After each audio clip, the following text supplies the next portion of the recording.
Wilson Isidore. What has he done?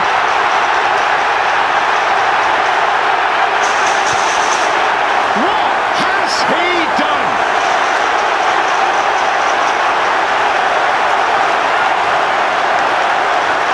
Well, we've seen some goalkeeping howlers in our times.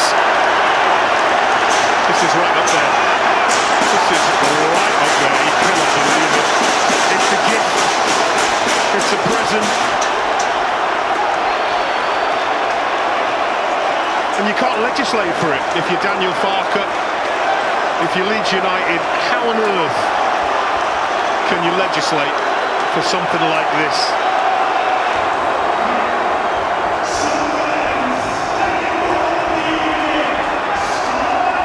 Hello people, I'm back.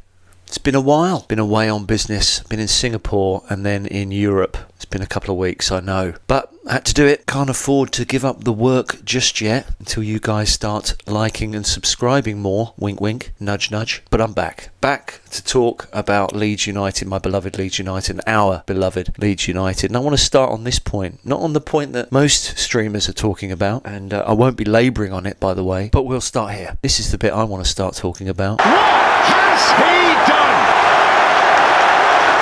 Well, we've seen some... No, you're wrong. Sunderland have not just won the league.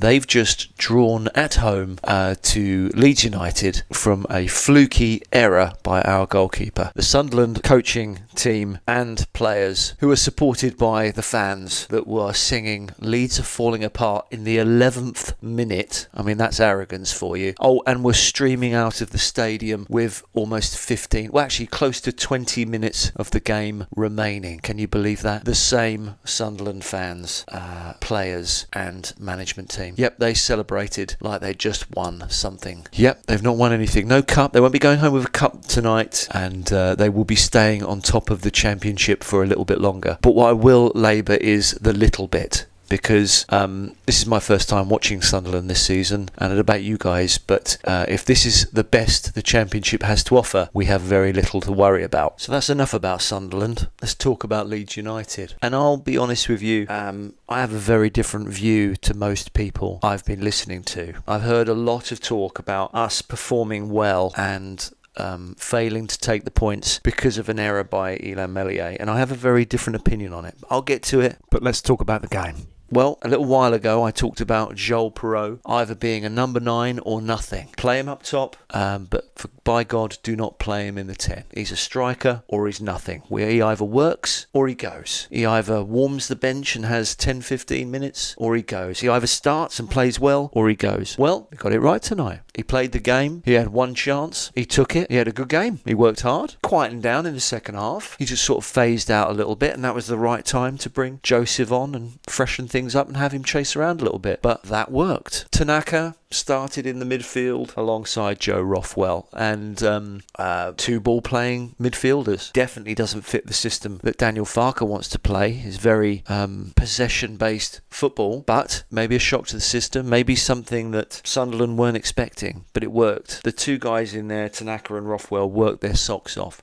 and you could tell Rothwell was done in by the end of the game, bless him, but he worked incredibly hard. Tanaka kept dropping deep. He was doing the similar role to Ampadu, where Daniel likes them to drop into the defence and play out that way. Left, right, obsession, possession football. But it was fine. Will it work full time? I don't know. I mean, we think we'd much rather all see a 6 and an 8 in the midfield, but 2 8s today, and it worked. Nonto continued being great. God, he's good. Isn't it funny how sometimes you just have a few too many stars, don't you? Rutter gone, Somerville gone, Nonto is really shining now. Big couple of years for him. He had an interview not so long ago where he talked about the World Cup in 2 years' time being big for him. And he's clearly got a plan. Get Leeds up this season, have a year with us in the Premier League and make the Italian squad for the World Cup. And I hope all of that comes true. Mepham versus Aronson. They didn't pick up on it much, but I kept noticing those two are having a bit of handbags. Aronson frustrated me tonight. He's done a couple of things now which I'm not sure he should be starting in the 10. I'll be honest. I'd love to see Nonto in the 10 and possibly James back out on the right wing. Isn't it funny? I'd rather see James play than Aronson. But I kind of feel that way a little bit. Aronson always seems to take a few too many touches for me. And it showed towards the end of the game when we've got a chance to go 3-1 up. And he should be taking it. He picks up the ball. Second time he'd done this in the game, actually, he got in the way. Had he not done that, Nonto would have been through with the ball. And I feel more comfortable he would have finished. But Aronson picks the ball up. He's roughly in the middle of the goal. All he has to do is place the ball to the keeper's left, his right, and he tries to revert it back, do the eyes. He did it again a few games earlier in the season. I can't remember against who, but he shot towards the wrong... I think it was against Portsmouth, actually, opening day of the season. He shot towards the wrong side of the goal. It's like, come on, it's like driving on the wrong side of the road, Aronson. Maybe that's the issue. Maybe that's what it is. On the whole, good performance, I think. Rodon was a little shaky. Again, a little bit of a wobble from him. I mean, there was a slight incident there where he tried to push the ball past a player, cocked it up, and then dragged them back. And luckily he wasn't the last man. Strauch was up the pitch. It was never going to be a red card. It was practically on the halfway line. I mean, it'd been bonkers to suggest it was a red card, a la Don Goodman. But it was definitely a yellow. But there was a few moments in the game where, I don't know, he just looks a little uneasy. And he's got a bad haircut, by the way. He needs to sort that out. Now, I want to get to my main point, really. Is that a lot of people are talking about the fact it wasn't 3 points because of Ilan Mellier's mistake. And factually, correct. Yes, had he not cocked up, we would have gone away with 3 points. Had he booted the ball, punched it, had he let the ball bounce and stood a little bit further back and just gently collected the ball, would have been a very different outcome. But it isn't. It is what it is. It hit a divot. Whatever happened, maybe he was still seeing birds a little bit from when Strauch kneed him in the head. Whatever it was, it happened. It's very rare that things like that happen. And like the players, you're not going to go and blame Ilan Mellier for what happened. I blame our system.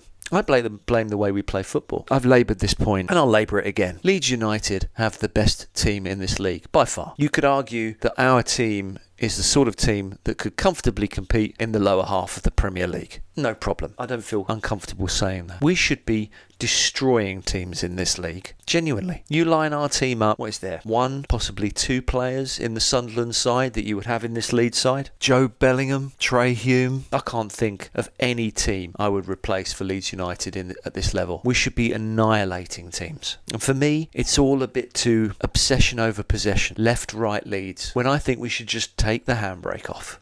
Last night was a perfect example, okay? They came at us. They got the early goal. In moments like that, I'd much rather we focus on the possession element and not try and do the early 15-minute burst we tend to do. Possibly just go out, grab a bit of possession for the first 10-15 minutes, calm things down, but then give them a bit of possession. Play the counter-attack. Tonight we scored on the counter-attack. We looked great. Why can't we do that more often away from home? I understand you may not want to do it at home. You want to control possession and it's all about how big your dick is. But away from home, let them have possession. We've got rocket packs in our team. Aronson, he's quick. Nonto, he's quick. James, when he's back, quick. Joseph is no slouch. You've got midfielders that can seriously pick a pass. Joe Rothwell in your side. My God, that guy can put it on a sixpence. Tanaka is really showing a good pass. Firpo, Mr. Cool, Calm and Collected. The guy can spin the ball over the top. Just think, it's a no-brainer. Whatever we do, whatever system we play, it should be a full-on attacking system. I'm not going to talk about the Messiah. That time's past. That was a philosophy. That wasn't a way of football. That was a philosophy at our club that Marcelo Bielsa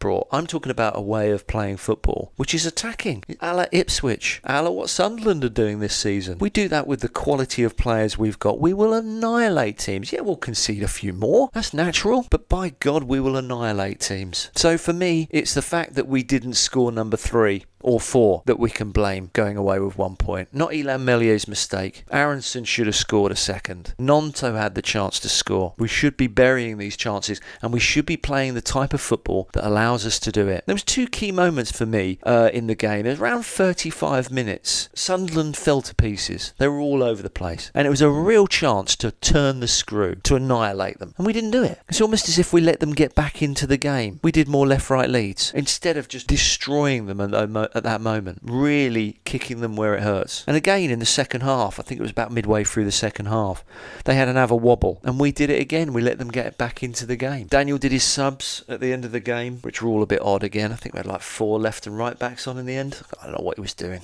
Just putting loads in defence. But the game should have been dead by that point. We shouldn't be hanging on by our fingernails in the final moments of the game when a free kick is being lumped towards our box in fear that they might be getting another goal. It's almost arrogant to think you can just hold out for a 2-1 win when you don't need to. Just go and kill them. And there's almost this mentality creeping in now, isn't there? And I think it catches. It's all across the wider Leeds United media. Almost this acceptance of where we are as a club. You know, we're battling to get to the top. We shouldn't be battling to get to the top. We should be walking through this league with this club, with this squad. That's where my brain is. And that's where I want more people's brains to be. And that's why I always will have a question mark over Daniel Farke. It's far too passive for me at times. It's got to be about killing games off. Going to Norwich City and not trying in the last 20 minutes and seeming content to go away with a point. That's not good enough for me. We should go into every game expecting to win, wanting to win, and fighting to win. We've got the players, we've got the fans. Make it happen. I'll be back more regularly now, you lovely lot, so make sure you like and subscribe, support the channel, help me grow, and I'll see you next time. Love you.